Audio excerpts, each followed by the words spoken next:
حضرت عمر دن کو تخت حکومت پہ بیٹھتے تھے اور ان کا تخت کو سونے زبرجد کا نہیں تھا، مسجد نبوی کی چٹائی تھی، اور سارا دن وہاں بیٹھ کے لوگوں کی باتیں سنتے، اور جب رات کے اندھیرے گہرے ہوتے عمر بھیس بدل کے مدینے کی گلیوں کا گشت کرتے۔ کہا تمہارے گھر سے دھواں نکل رہا ہے اور بچے رو رہے ہیں، ان کو کھانا کیوں نہیں دیتی؟ کہنے لگی عمر کی جان کو رو رہی۔ عمر کے پاؤں تلے سے زمین نکل گئی۔ کہا کیا ہوا؟ کہا 3 دن سے ہمارے ہاں کھانے کے لیے کچھ نہیں ہے، روزانہ بچے روتے ہیں اور میں ہنڈیا کے اندر پتھر ڈال کر کے نیچے سے آگ ڈالتی رہتی ہوں کہ بچے انتظار کر کر کے سو جائیں گے، کم بخت سو بھی نہیں رہے، اور وہ پتھر پکیں گے بھی کیا، اور میں عمر کی جان کو رو رہی ہوں۔ حضرت عمر کا کلیجہ دہلنے لگا، فوراً پلٹے، واپس بیت المال میں آئے، گھی کا ایک کنستر لیا، آٹے کی بوری لی، مرچ مسالہ جات بہت کچھ اٹھایا، اپنے کندھے پہ رکھا، بوری اپنی کمر پہ لا دی۔ عمر بیت المال سے نکلے تو آپ کے خادم اسلم نے دیکھ لیا، آگے بڑھا، کہا میرے آقا میں اٹھاتا ہوں۔ عمر کی آنکھوں میں آنسو ہے۔ کہا اسلم قیامت کے دن میرا بوجھ اٹھا لو گے؟ کہا قیامت کے دن تو اپنا اپنا بوجھ اٹھانا پڑے گا۔ کہا عمر کو آج اپنا ہی اٹھانے دو۔ حضرت عمر وہ گھی کا کنستر اور وہ آٹے کی بوری سر پہ اٹھائے ہیں اور اس خاتون کے گھر جاتے ہیں اور دستک دیتے ہیں۔ وہ جب دیکھتی ہے اس کی جان میں جان آ جاتی ہے۔ کہا جلدی جلدی آٹا گوندو، اور عمر سبزی کاٹنے لگ جاتے ہیں۔ حضرت عمر رضی اللہ تعالی عنہ سبزی تیار کر دیتے، ادھر آٹا گند جاتا ہے، اور پھر اوپر چولہا رکھا جاتا ہے، چولہے کے اندر آگ رکھی جاتی ہے، وہ کھانا پکانے لگتی ہے، آگ بجھتی ہے۔ تاریخ نے لکھا ہے آگ بجھنے لگتی ہے، عمر جھک کر کے پھونکے مارتا ہے، عمر جھک جھک کے پھونکے مارتا ہے۔ کھانا پک گیا اور بچوں کے سامنے کھانا رکھ دیا، بچے کھا رہے ہیں۔ اب بچے رو رو کے نڈال ہو چکے تھے۔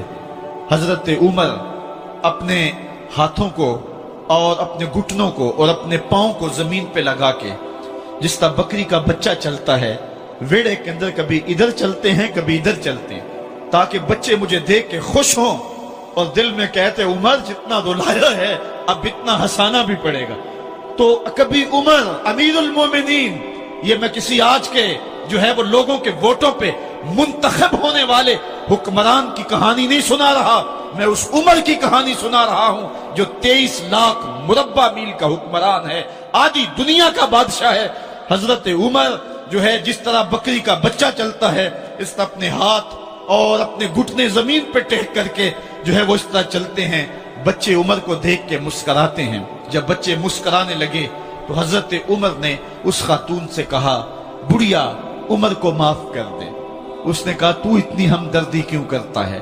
کہا عمر بیچارہ بڑا پھنسا ہوا ہے، فکر ہے اس کو یرموک و فسطاط و حلوان کی، جب فتح ہے مصر تو تیاری ہے ایران کی، آتے جاتے وفد سے ملاقات بھی کرتا ہوگا اور شب کو معلوم حالات بھی کرتا ہوگا، کانٹوں میں الجھی ہوئی بیچارے کی جان ہے، نیند اس کو بھی آتی ہے، آخر وہ انسان ہے، میری بہن عمر کو معاف کر دے۔ اس نے کہا نانا عمر کی بات میرے سامنے نہ کر، قیامت کا دن ہوگا، عمر کا گریبان ہوگا اور میرا ہاتھ ہوگا۔ جب اس نے یہ بات کہی تو عمر برداشت نہ کر سکے، بچوں کی طرح بلک بلک کر رونے لگے۔ کہا وہ بد نصیب عمر تیرے سامنے ہے، آج ہی کہلا جو کہنا ہے، قیامت کے دن مجھے معاف رکھنا۔ اس نے کہا تو عمر ہے؟ کہا بد نصیب عمر تیرے سامنے کھڑا ہوں۔ میرے عمر کہتے ہیں اگر دجلہ کے کنارے ایک بکری کا بچہ بھی پیاسا مر گیا، اس کا حساب بھی عمر سے لیا جائے گا۔ حضرت عمر نکلے یروشلم میں، ایک اونٹ ہے ایک غلام ہے، کبھی وہ سوار ہوتا ہے کبھی آپ باری مقرر کی ہے۔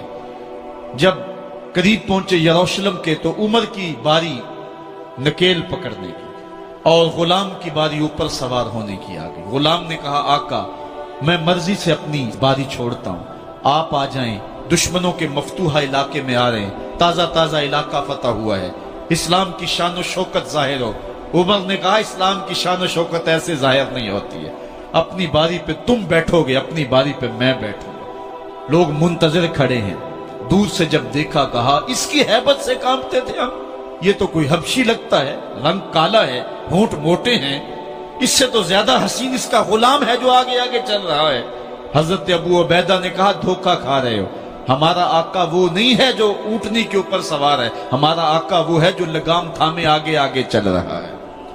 حضرت عمر رضی اللہ تعالیٰ عنہ کو آگے بڑھ کے جابیہ کے مقام پہ حضرت ابو عبیدہ بن جراح نے استقبال کیا، تو حضرت عمر آگے بڑھے اور انہوں نے آگے بڑھ کر کے حضرت ابو عبیدہ کے دونوں کندھوں پہ ہاتھ رکھا، اور سنو حضرت عمر نے کیا کہا، کہا لا الہ الا اللہ انا کنا اذل قوم فاعزنا اللہ بالاسلام، کہا کہ لا الہ الا اللہ، اے ابو عبیدہ بن جراح، ہم ایک ذلیل قوم تھے اور اللہ نے ہمیں اسلام کی وجہ سے عزت عطا کی ہے۔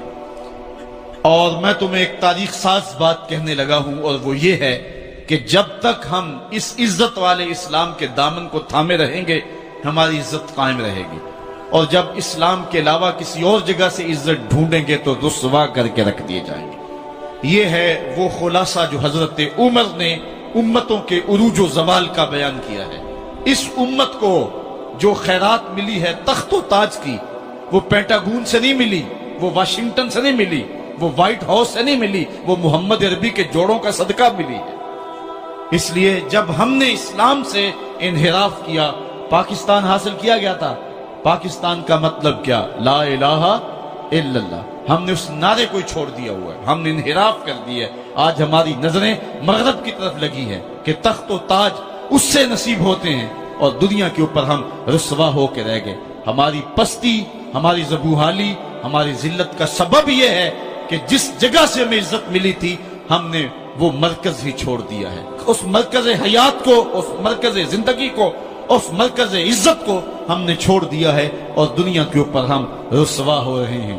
انہی حضرت عمر کی کہانی ہے۔ وادی تہامہ سے گزر رہے تھے کہ بچوں کی طرح بلک بلک کے رونے لگے۔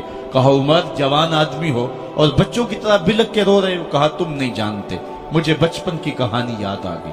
کہا کیا کہانی ہے؟ کہا یہی عرض تہامہ تھی، میرے باپ خطاب نے مجھے 5 اونٹ دیے تھے، کہا انہیں لائن میں کھڑا کرو سیدھا۔ میں آگے والا سیدھا کرتا تھا، پیچھے والا ٹیڑھا ہو جاتا، پیچھے والا سیدھا کرتا، آگے والا ٹیڑھا ہو جاتا۔ میرے باپ خطاب نے مجھے بڑا مارا۔ کہا ایک عرب کے بیٹے ہو کے تم سے 5 اونٹ لائن میں کھڑے نہیں ہوتے؟